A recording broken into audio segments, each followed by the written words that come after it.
Assalamualaikum warahmatullahi wabarakatuh. Apa kabar anak-anak?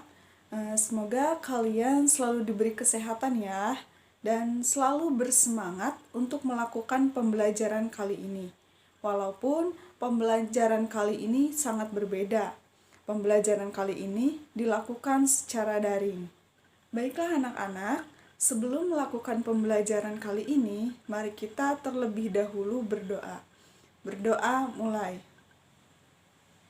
Berdoa selesai. Materi kali ini yaitu tentang struktur teks fabel. Untuk tujuan pembelajaran, tadi Ibu telah tampilkan pada slide pertama. Sejak kecil, kita sudah sering mendengar cerita atau dongeng dengan berbagai macam hewan sebagai tokohnya. Contohnya yaitu kancil dengan buaya, kelinci dengan kura-kura, dan masih banyak lagi contohnya. Dan contoh-contoh tersebut itu termasuk ke dalam fabel. Nah, kalian pasti bertanya-tanya, apa itu teks fabel? Jadi, teks fabel yaitu cerita pendek yang menggambarkan watak manusia yang diibaratkan sebagai binatang.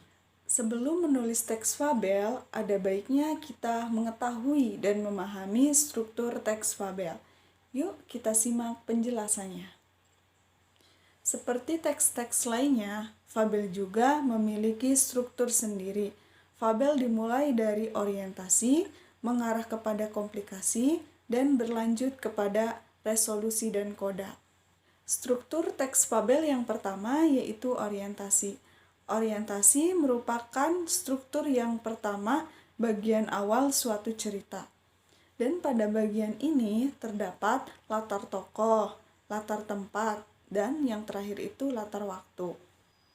Setelah kalian mengetahui siapa saja yang terlibat pada teks tersebut dan di mana saja cerita tersebut, kemudian struktur yang ketiga yaitu komplikasi.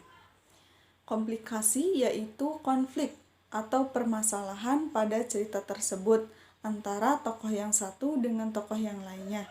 Biasanya komplikasi ini terjadi karena salah satu kepribadian pada tokoh tersebut. Struktur teks yang ketiga yaitu resolusi, di mana masalah yang terjadi pada komplikasi ini diselesaikan pada struktur resolusi. Teks fabel kemudian ditutup dengan koda. Nah, koda tersebut merupakan struktur yang terakhir pada teks fabel. Koda itu merupakan perubahan perilaku atau perubahan lainnya pada tokoh tersebut dan pelajaran apa saja yang telah kita dapat dari teks tersebut. Nah, itu dia materi tentang struktur teks fabel. Sekarang Ibu akan memberikan tugas kelompok kepada kalian. Silakan kalian buat menjadi 5 kelompok. Lalu Ibu akan memberikan teks fabel kepada masing-masing kelompok. Silakan kalian identifikasi struktur pada teks tersebut.